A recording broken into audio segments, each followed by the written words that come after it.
13. Atos dos Apóstolos, capítulo 2, versos 1 a 13. Por algum problema, nós não tivemos o boletim hoje, talvez problema na entrega. E por conta disso, acho que, não sei se vocês... Nossa mensagem de hoje tem como seu tema as marcas de uma igreja genuinamente pentecostal. E nós vamos trabalhar 3 pontos desta igreja genuinamente, 3 marcas dessa igreja genuinamente pentecostal. Quero convidá-los a olhar para o texto bíblico. Nós vamos ler então do verso 1 ao 13. Chegando o dia de Pentecoste, estavam todos reunidos num só lugar. De repente veio do céu um som como um vento muito forte e encheu toda a casa na qual estavam assentados. E viram o que parecia línguas de fogo que se separaram e pousaram sobre cada um deles. Todos ficaram cheios do Espírito Santo e começaram a falar noutras línguas conforme o Espírito os capacitava.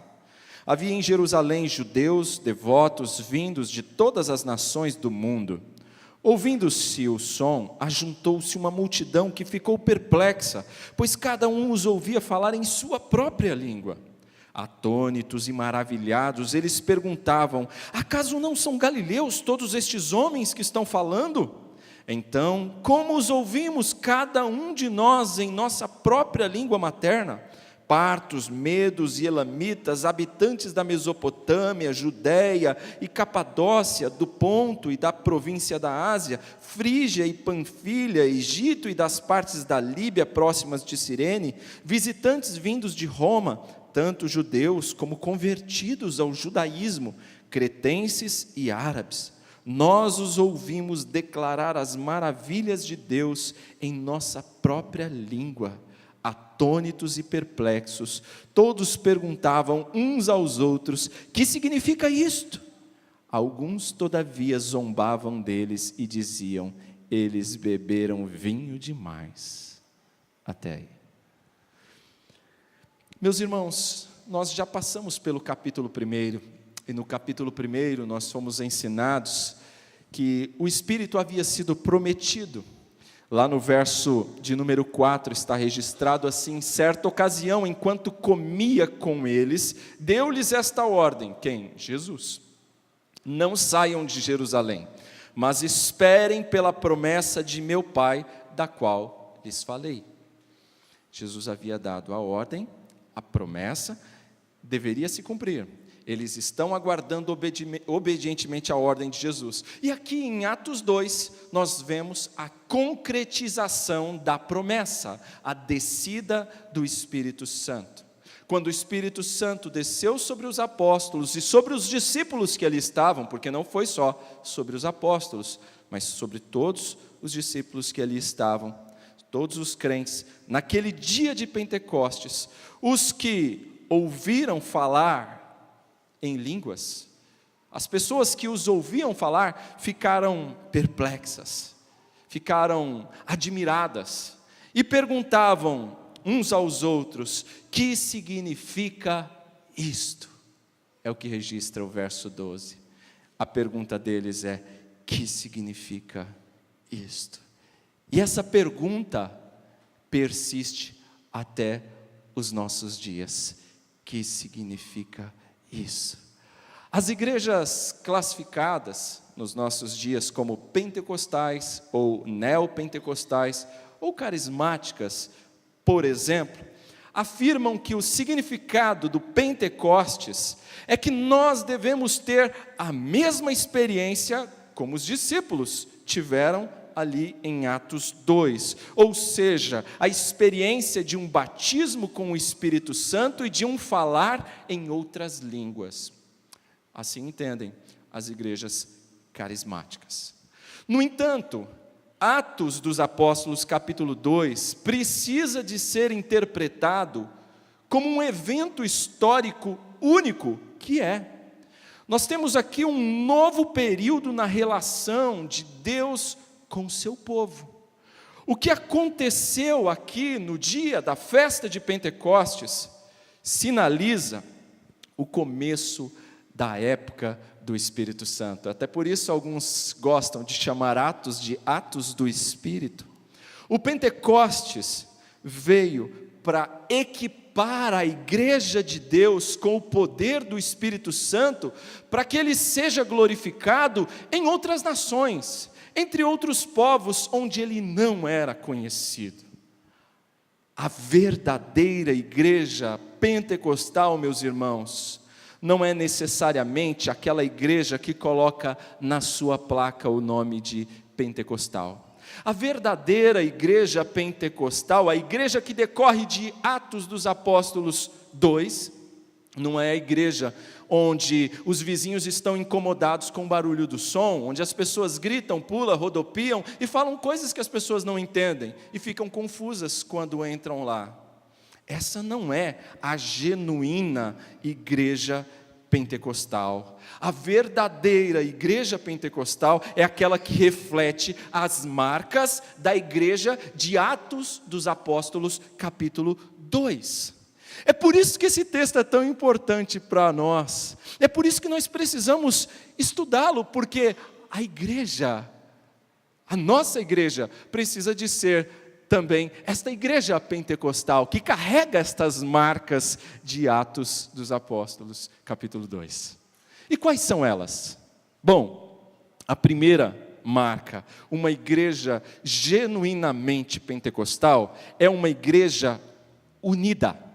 Em primeiro lugar, é uma igreja unida. Observe o que é dito no primeiro versículo que nós lemos. Chegando o dia de Pentecostes, estavam todos reunidos num só lugar. A palavra reunidos, aqui no termo grego, traz a ideia de um só pensamento.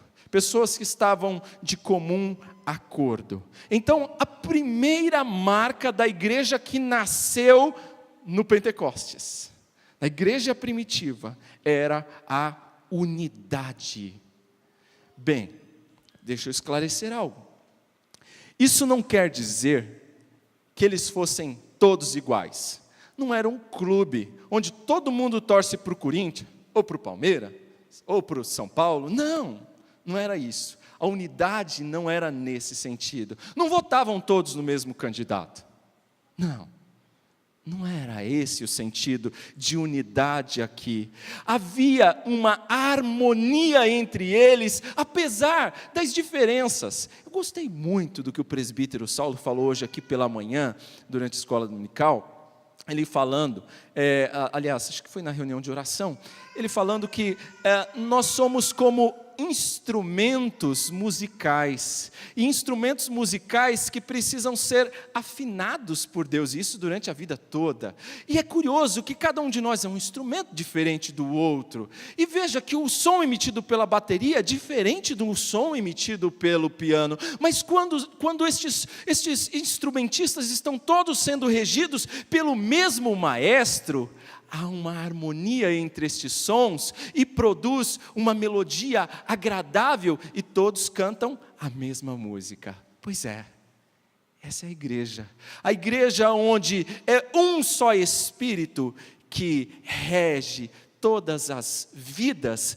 Somos batizados pelo mesmo Espírito, temos a mesma fé, o mesmo Senhor, fazemos parte da mesma igreja do Senhor Jesus Cristo. Aí está a unidade da igreja, harmonizando pessoas tão diferentes umas das outras, num só corpo. Jovens e velhos, pobres e ricos, negros e brancos, orientais e brasileiros, americanos. Veja, aí reside a riqueza desta igreja, na unidade de pessoas tão diferentes umas das outras, mas vivendo em harmonia, sob o comando do mesmo Maestro, sendo conduzidos e enchidos pelo mesmo Espírito, vivendo em comunhão. E era assim que viviam os crentes da igreja primitiva. A gente vai chegar lá daqui a pouquinho, lá no verso 44 ao 46, registra para nós como viviam os novos convertidos daquela igreja, e eles viviam em intensa comunhão, Então, a primeira grande marca de uma igreja genuinamente pentecostal é a unidade. A igreja primitiva cresceu nos seus dias, porque todos os tipos de pessoas estavam juntos. Esse é o maravilhoso segredo da igreja, pessoas diferentes, juntas. É ruim quando nós temos uma igreja só de velhinhos, uma igreja só de jovens, uma igreja só de mulheres, ou uma igreja só de homens. A igreja não deve ser assim. A igreja deve ser uma unidade de pessoas dos mais diversos tipos, raças, tribos, povos, nações, classes sociais, e por aí vai. O texto continua. E antes de avançar para o próximo verso, eu preciso falar o que é este Pentecostes. O texto diz: chegado o dia de Pentecostes. E para entendermos este evento, nós precisamos compreender o significado da festa de Pentecostes.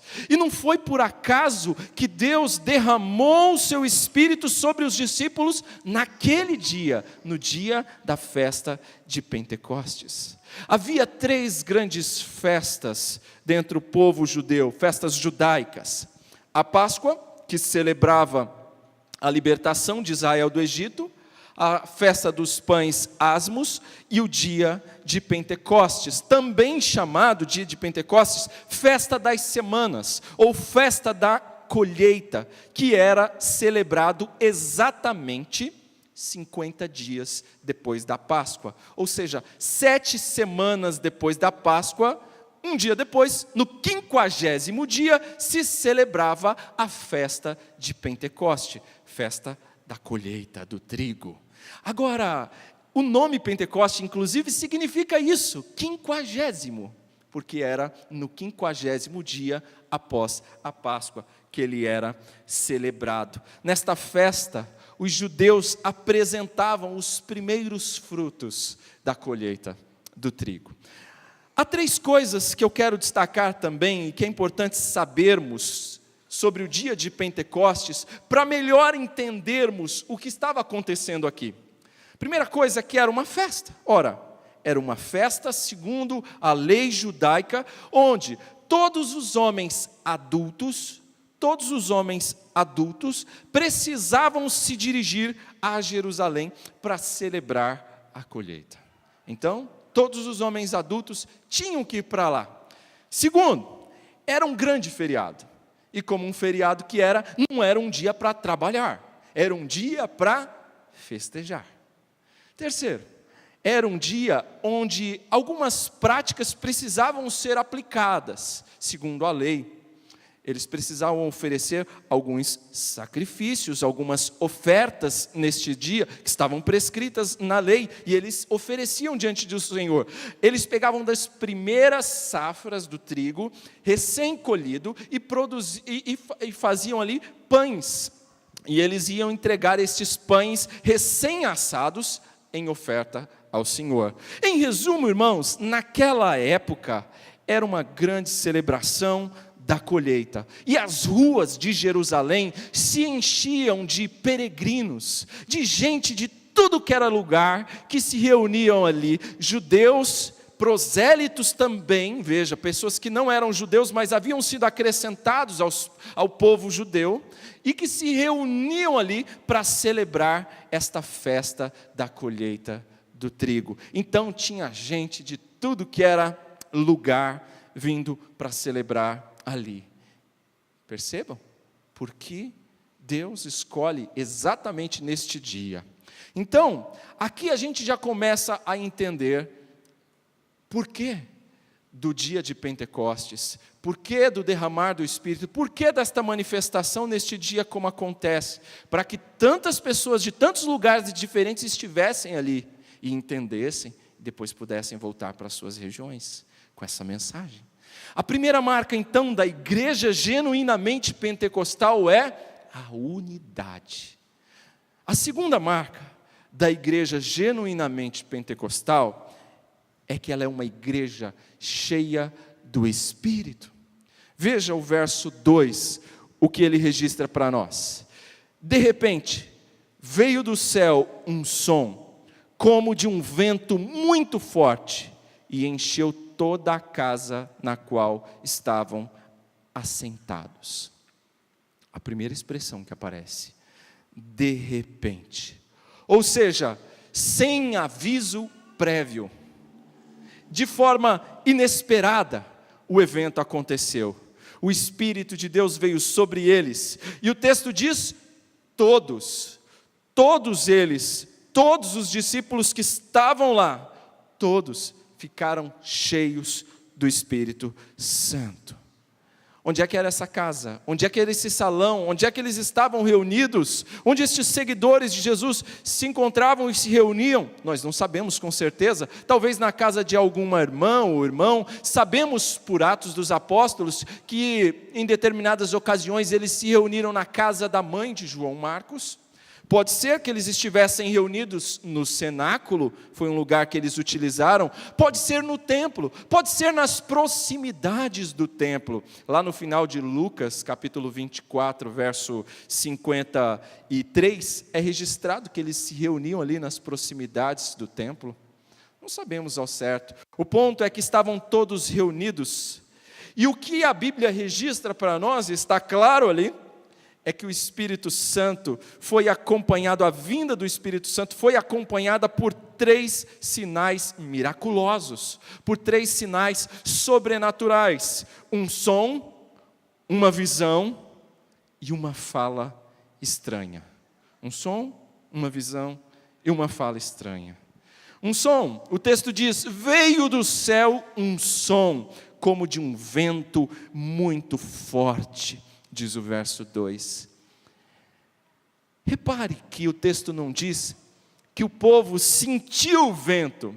Eles ouviram o som como que de um vento impetuoso. O texto não diz que houve uma ventania forte naquele lugar, mas que houve apenas um barulho que se assemelhava, comparado ao som de um vento forte, e esse barulho encheu a casa. Foi um barulho milagroso vindo do céu, mas foi alto bastante para que aquela multidão procurasse saber o que estava acontecendo. Essa semana, na terça-feira, quem esteve aqui, passou por uma experiência parecida, só um pouquinho, parecida. O chão aqui da igreja tremeu, as paredes balançaram aqui, e todos ficaram perplexos, procurando entender o que havia acontecido. Será que Jesus estava voltando? E olha que o Samir estava falando tranquilamente, na aula. Poucos segundos depois, nós procuramos saber o que tinha acontecido. Logo constatamos que a obra do metrô, eles estavam implodindo alguma pedra, e explodiram lá, e tremeu tudo aqui. Pois é, irmãos, naquele dia não foi assim. Naquele dia foi um som, como de um vento muito forte, mas eles não sentiram vento nenhum. Nós sentimos aqui o chão tremer. A palavra vento, irmãos, é a mesma que espírito, tanto no grego como no hebraico. É a mesma expressão que também é traduzida ora como vento, ora como espírito. E aí, eu quero chamar a atenção para alguns textos, por exemplo, Ezequiel capítulo 37, é um texto muito conhecido. Deus ordenou ao profeta Ezequiel que profetizasse sobre um vale de ossos secos. E quando o profeta fez isso, quando ele profetizou conforme Deus havia mandado, um sopro de vida veio sobre eles. E Deus explicou que colocou, não vento, mas Deus colocou o seu Espírito dentro do povo, e o povo teve vida. Evangelho de João, capítulo 3, Jesus falou para Nicodemos sobre a necessidade de ser nascido do Espírito. Ele explicou assim, lá no verso 8 do capítulo 3, o vento sopra onde quer, você o escuta, mas não pode dizer de onde vem, nem para onde vai. Assim acontece com todos os nascidos do Espírito. Ou seja, fazendo aqui uma simples comparação, o Espírito Santo é como o vento, que é poderoso, mas nós não podemos vê-lo, nós não podemos enxergá-lo, somente podemos perceber e ver os seus efeitos. E um de seus efeitos mais poderosos, é quando ele dá vida espiritual a pessoas que estavam mortas em seus delitos e pecados, como Paulo bem registra lá em Efésios 2:1. Essa talvez seja uma das grandes manifestações do Espírito. Não é fazer gente ficar gritando, pulando, ou fazendo barulho, ou qualquer outra coisa estranha, não! É transformar vida. É transformar vida. É dar vida espiritual a quem estava morto no pecado. A intensidade daquele som que vinha do céu atesta a origem divina. O Espírito veio com um poder inconfundível. Eles logo perceberam do que se tratava, e imediatamente aquele som que foi ouvido juntou-se a algo que poderia ser visto, algo que podia ser notado por eles. O texto diz: e viram o que parecia línguas de fogo, que se separaram e pousaram sobre cada um deles, diz o verso 3. Uma visão. O que te faz lembrar esta visão? Fogo. No Monte Sinai, lembram? O fogo representava a presença de Deus ali com o povo de Israel. Talvez as línguas de fogo aqui sejam igualmente uma representação da presença de Deus entre eles, na presença de Deus na vida dos discípulos, trabalhando na vida deles. E este fogo, diz o texto bíblico, ele toma uma forma como que de línguas. Não dá para explicar direito como é que era o tamanho, mas não eram línguas que saíam da boca de pessoas, não. Era um fogo em formato de línguas que pousavam sobre a cabeça deles. E nós não podemos confundir aqui estas línguas com as línguas do verso 4. Falavam em outras línguas, porque essas outras línguas que eles falavam nada tem a ver com estas visíveis que eles estavam contemplando aqui. Na Bíblia, fogo simboliza a santa presença de Deus. Moisés, lá no deserto, ele viu uma sarça, aliás, que é símbolo da nossa igreja, uma sarça que ardia e não se consumia, um arbusto com fogo que não se consumia. Mais tarde, Israel no deserto foi guiado e protegido por uma coluna de fogo, que simbolizava a presença de Deus, conduzindo-os pelo deserto. João Batista, o precursor de Cristo, declarou que Jesus batizaria com o Espírito Santo e com fogo. E aqui nós temos as Escrituras se cumprindo. Aquilo que João Batista profetizou está se cumprindo aqui. Jesus declarou que veio para lançar fogo sobre a terra, em Lucas 12, 49. O local final de julgamento, a Bíblia diz, que é um lago que arde com fogo para todo sempre. Está lá em Apocalipse 19. O autor aos Hebreus nos diz que o nosso Deus é como um fogo consumidor. Isaías, o profeta, capítulo 6, diz que o seu pecado, o pecado do profeta foi ali, lógico, simbolicamente limpado, resolvido, purificado, quando com uma brasa de fogo ele tocou a sua boca, a purificação. Então, meus irmãos, algo semelhante nós temos aqui. O fogo, ele é usado como um símbolo da obra purificadora do Espírito Santo na vida do crente. O fogo só purifica? Não. O fogo também traz luz. O fogo também traz luz. E a luz serve para quê? Para iluminar. Ora, e pensando espiritualmente, o que isso nos diz?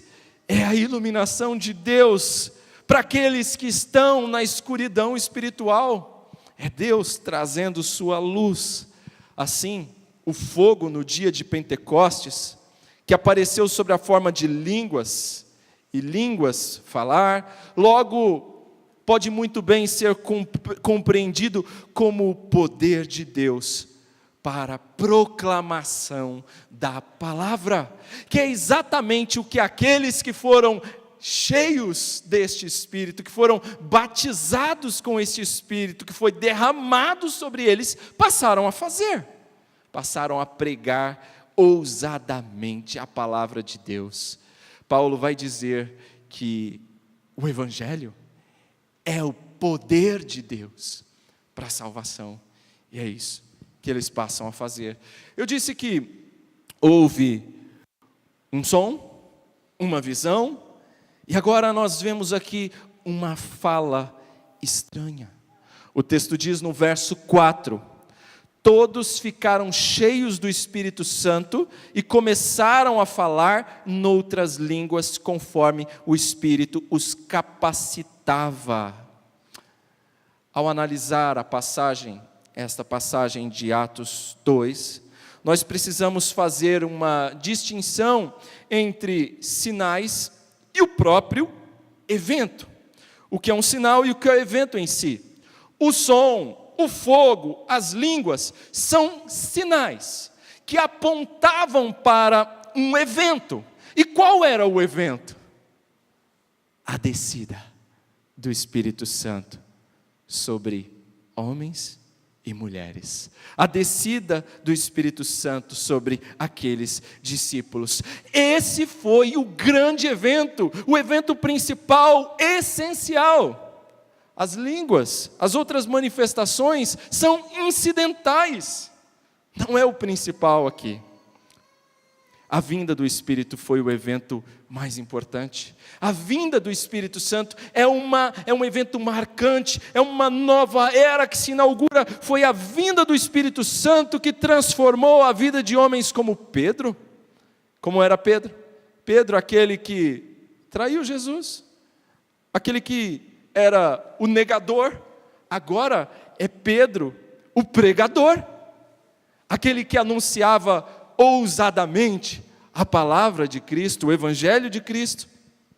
Foi o trabalho do Espírito Santo na vida de homens e mulheres que pôde transformá-los em evangelistas, em ministros, em pregadores do Evangelho. Deus envia o seu Espírito do céu para trazer uma colheita abençoada de tudo que é lugar, povos, pessoas de todas as nações, cumprindo Atos 1. Meus irmãos, esse é o significado do Pentecostes. Uma igreja genuinamente pentecostal é uma igreja unida, é uma igreja cheia do Espírito e é uma igreja que prega o Evangelho. Essa é a terceira marca. Uma igreja genuinamente pentecostal é uma igreja que prega o Evangelho. Eu quero saltar para o verso 11, onde registra assim: nós os ouvimos declarar as maravilhas de Deus em nossa própria língua. Os discípulos estavam proclamando as grandezas de Deus, as maravilhas de Deus em outras línguas. E sabe o que aconteceu? Alguns zombavam. Enquanto eles proclamavam as maravilhas de Deus em outras línguas, algumas pessoas zombavam. Pedro se intimidou com isso? Não. Pelo contrário, Pedro começou a pregar. E depois que Pedro pregou, nós sabemos, pelo registro bíblico, nós vamos passar por isso ainda, que cerca de 3.000 pessoas se converteram, foram salvas. O texto continua. E aqui está, irmãos, uma grande questão. A questão é a seguinte: o que acontece na vida de alguém quando o Espírito Santo assume o controle, Samir? Como saber que uma pessoa está realmente cheia do Espírito Santo? Será o falar em línguas? Há muita discussão sobre esse ponto, eu não posso negar.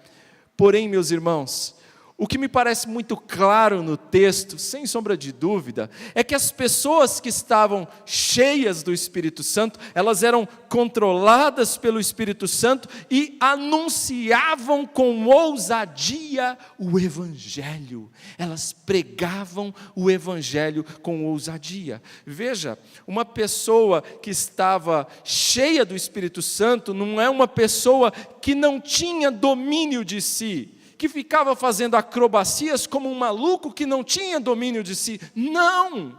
A pessoa cheia do Espírito Santo, ela pregava o Evangelho com autoridade. Era isso. Essa é a marca inconfundível daqueles que estavam cheios com o Espírito Santo. Mas o texto fala também, e começaram a falar noutras línguas, conforme o Espírito os capacitava, diz o verso 4. Nós precisamos ter cuidado para distinguir vários termos aqui, termos que não são confundidos. Atos 1, verso 5, Jesus disse aos apóstolos que eles seriam batizados pelo Espírito. O que ocorreu aqui? O que ocorreu no dia de Pentecostes? Paulo, falando aos Coríntios, nós passamos por este texto recentemente no Betel em Casa. No capítulo 12, verso 13, ele diz assim: pois em um só corpo, todos nós fomos batizados, em um único Espírito, quer judeus, quer gregos, quer escravos, quer livres, e a todos nós foi dado beber de um único Espírito. Ou seja, o batismo com o Espírito Santo, esse derramar do Espírito Santo batizando o crente, não é uma obra de Deus para uma elite espiritual. Não é. É uma obra de Deus sobre a vida de todo aquele que confessa Jesus Cristo como Senhor de sua vida. Todo cristão é batizado com o Espírito Santo. E veja, o Espírito vem e não vai mais embora. Saulo destacou isso aqui. Samir também comentou sobre isso hoje pela manhã. E veja, meus irmãos, se fosse para uma elite, se fosse para alguns mais espirituais, certamente Paulo não ia falar disso para os coríntios, que não eram o melhor exemplo de maturidade cristã. Em nenhum lugar, meus irmãos, nas Escrituras, principalmente no Novo Testamento, ordena crentes buscarem ser batizados com o Espírito Santo. E por que não? Porque já foram. E é uma experiência que não é repetida, é um ato único, e não um ato que acontece repetidamente, como acontece com o encher-se com o Espírito Santo, que é trazido lá em Efésios 5:18, que nós lemos aqui. São coisas distintas. O batismo com o Espírito Santo não é uma experiência que a gente tem que ir buscar, mas é uma ação de Deus na vida do crente no momento da salvação. Ponto. No entanto, nós somos ordenados a ser cheios do Espírito, o que significa ser controlado pelo Espírito. O cristão que é cheio do Espírito Santo, que é enchido com o Espírito Santo, eu quero compará-lo a um sapato. Eu não vou tirar o sapato aqui, porque vai que, né? O aroma não é do mais agradável. Deixa quietinho aqui, mas entendam, um sapatinho aqui, ó, suponhamos que ele está fora do meu pé, tá? Ele foi criado para algo, ele tem uma utilidade, ele tem um porquê, um para quê. Mas se ele ficar aqui, sem que eu faça nada com ele, deixar ele quietinho, ele se torna inútil. Ele se torna inútil, ele não tem... O que eu quero dizer com isso é que o cristão que é cheio do Espírito, ele pode ser comparado com esse sapato. Ou seja, o cristão, ele precisa de ser enchido com o Espírito para que ele se torne útil, para que ele, de fato, desenvolva a sua potencialidade, aquilo que ele foi criado para ser, aquilo que Deus planejou para ele. Ele precisa de ser enchido com o Espírito para que ele funcione. Ele precisa de ser controlado pelo Espírito. Assim como o sapato é controlado pelo dono, o crente, sem o Espírito, não consegue fazer a obra de Deus. Nós precisamos deste encher-se continuamente com o Espírito. Inclusive, no próprio livro de Atos, registra que antes de Deus usar Saulo, e não é o nosso Saulo aqui, é o nosso Paulo da Bíblia, nós sabemos que antes dele se tornar o apóstolo dos gentios, Ananias foi lá, colocou a mão sobre a cabeça dele e disse o quê? Irmão Saulo, o Senhor Jesus que lhe apareceu no caminho por onde você vinha, enviou-me para que você volte a ver. E o que mais? E seja cheio do Espírito Santo. Agora Paulo estava preparado, como um bom sapato calçado para ser usado. Os resultados, irmãos, de uma caminhada diária no Espírito, sabe qual vai ser? Aquele que você bem conhece, o fruto do Espírito. São as virtudes do fruto do Espírito, aquelas qualidades sendo manifestas na sua vida. É por isso que é tão essencial que você vá se enchendo do Espírito Santo, e isso vai se manifestar aonde? Não é com coisas espetaculares aqui na igreja que isso vai se manifestar. Isso vai se manifestar lá nos seus relacionamentos. Não foi o método, mas a vida cheia do Espírito que capacitou os crentes a transtornarem o mundo, a virarem o mundo de cabeça para baixo.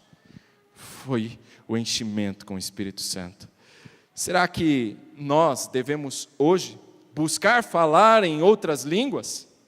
E aí, será?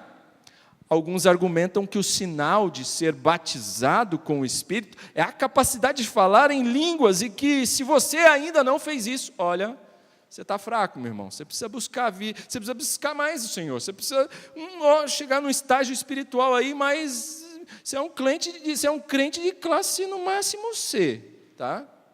Crente classe A tem que falar em outras línguas. É assim que muitos entendem por aí. Estou enganado? É assim que muita gente enxerga isso aqui nas Escrituras. Mas, meus irmãos, sendo muito sincero com vocês, eu não consigo enxergar isso nas Escrituras. Em lugar nenhum. Não consigo. O texto diz que, ouvindo-se este som, verso 6, ajuntou-se uma multidão que ficou perplexa, pois cada um os ouvia falar em sua própria língua. Se compreendermos bem este aqui como sendo o dom de línguas, então, esse dom é a capacidade de falar em uma língua estrangeira. Uma língua que você não conhece, mas que é uma língua inteligível, uma língua humana. Os discípulos, cheios do Espírito, falaram em línguas humanas, línguas inteligíveis. Se você observar o verso 6, o verso 8, o verso 11, inclusive a palavra utilizada aqui no grego para línguas é conhecida de vocês, dialectos. Ou seja, o que significa isso? É uma linguagem própria de um povo, como um dialeto. Ou seja, estas línguas não eram expressões estáticas, ininteligíveis, que causavam confusão e não edificação. Eram línguas que eram compreensíveis. Eram como dialetos. Lucas menciona muitas localizações aqui, a partir do verso 8, muitas localizações de outras regiões, como se fossem outras cidades, países, e ele afirma claramente que os cidadãos desses lugares ouviram Pedro, e os outros também declararem ali as obras maravilhosas de Deus em suas línguas, e eles os podiam entender. O texto diz, no verso 8, então, como os ouvimos cada um de nós em nossa própria língua materna, partos, medos e elamitas, habitantes da Mesopotâmia, Judéia, Capadócia, do Ponto, da província da Ásia, Frígia, Panfilha, Egito, das partes da Líbia, próximo a Cirene, visitantes vindos de Roma, tanto judeus como convertidos ao judaísmo, cretenses e árabes, nós os ouvimos declarar as maravilhas de Deus em nossa própria língua. Na própria língua deles. E eles ficaram atônitos. Era gente de todo lugar naquele dia em Jerusalém. Como eu disse no início, a festa de Pentecostes reunia peregrinos de tudo que era lugar. Era gente que era de tudo quanto é canto. E os ouviram falar das maravilhas de Deus na sua própria língua. O texto registra no verso 7. Atônitos e maravilhados, eles perguntavam: acaso não são galileus todos estes homens que estão falando? As pessoas em Jerusalém não conseguiam entender o que está acontecendo. Eles não conseguiam entender. E eles perguntam no verso 12, aquela pergunta do início que eu fiz: que significa isso? É a pergunta que nós fazemos: que significa isso? Eles ficaram perplexos. Os espectadores perguntavam sobre a razão por trás daquele evento que eles estavam testemunhando. Note que eles ficaram maravilhados, admirados, nem tanto sobre o que se falava, mas o que causa mais espanto neles era quem estava falando. Quem eram os que estavam falando? Hoje pela manhã os irmãos comentaram aqui durante a aula. Quem é que estavam falando? Eram galileus, eram simples galileus. E por que isso? Por que isso causava admiração? Porque os galileus eram considerados povos incultos, povos simples, de modo que, certa feita, um dos discípulos diz: olha, mas de Nazaré, na Galileia, pode vir alguma coisa boa?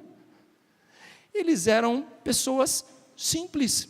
Por isso eles ficavam espantados. Por quê? Porque aqueles homens simples da Galileia estavam falando no dialeto deles, e falando bem. Isso os impressionava. Atônitos e perplexos, todos perguntavam uns aos outros: que significa isso?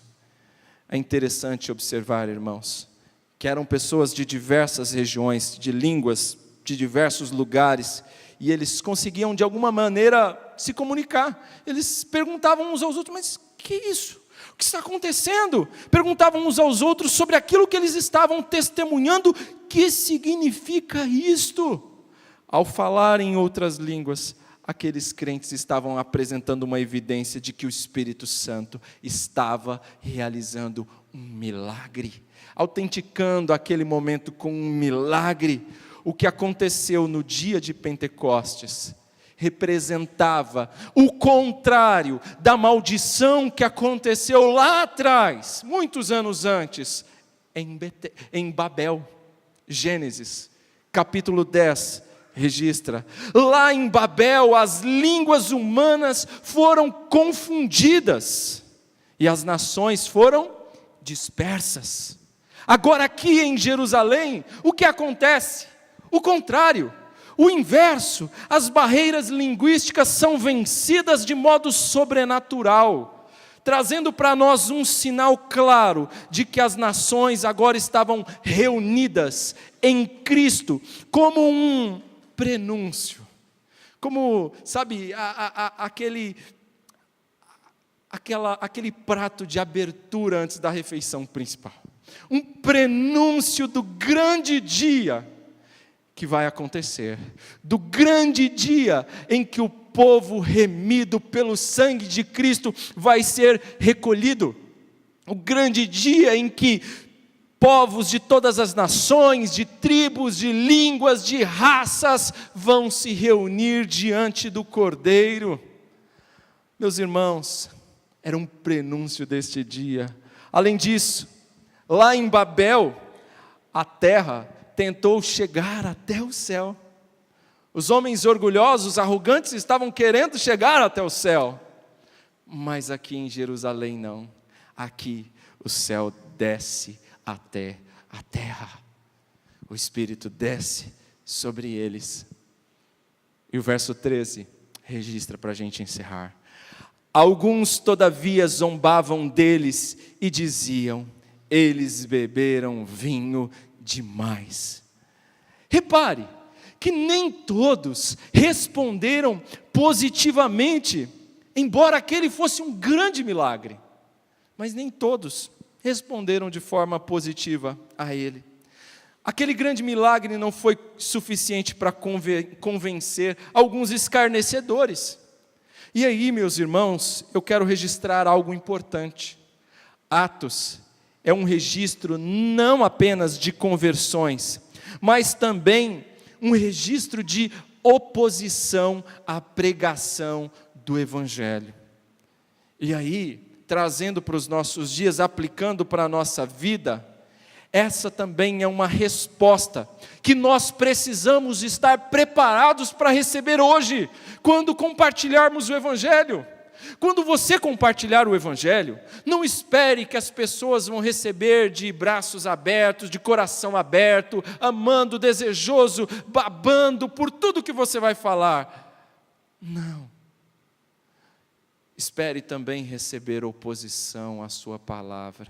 Espere receber oposição quando você der testemunho de Jesus. Mas saiba de uma coisa: o nosso Deus triunfará.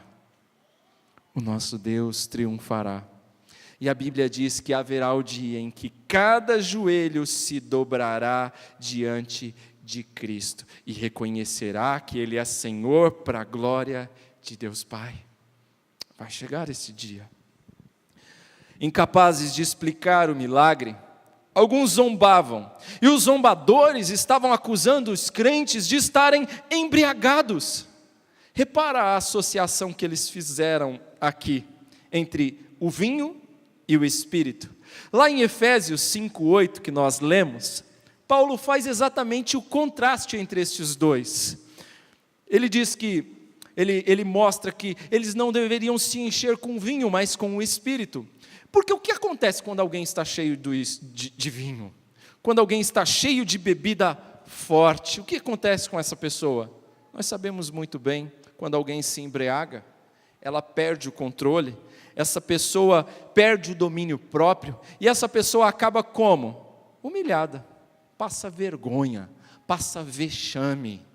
Essa é a verdade. Eu não vejo ninguém que se enche de vinho e que depois não acaba, no final das contas, passando vergonha. É o que acontece.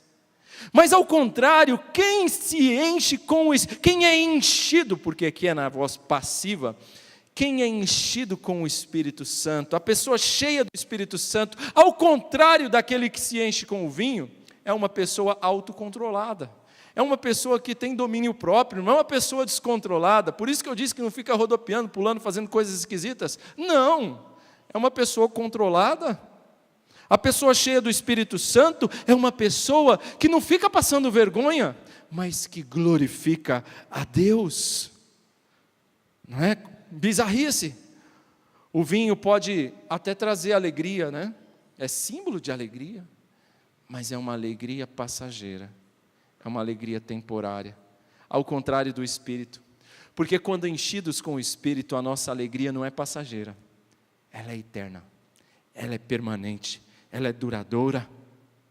Atos 2, no dia da festa de Pentecostes, o Espírito Santo foi dado à igreja a fim de fortalecê-la para pregar o Evangelho.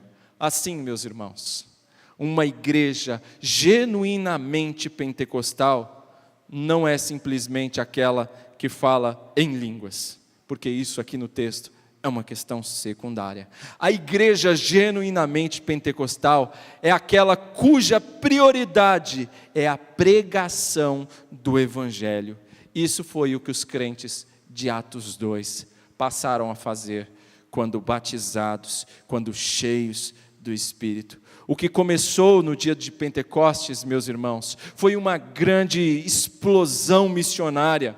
Porque aqueles novos crentes, aqueles irmãos que receberam o Evangelho, aqueles irmãos que receberam o Espírito, aqueles irmãos que receberam tudo isso da parte de Deus, agora eles estão levando para a sua terra, estão levando para a sua cidade, para o seu país, essa semente maravilhosa do Evangelho, e o Evangelho vai se esparramar entre todos os povos, ou seja, a igreja crescia em todo o mundo conhecido, em todo o Império Romano. A semente lançada no dia de Pentecostes germinou em milhares de cidades, porque Deus tinha uma grande colheita para fazer.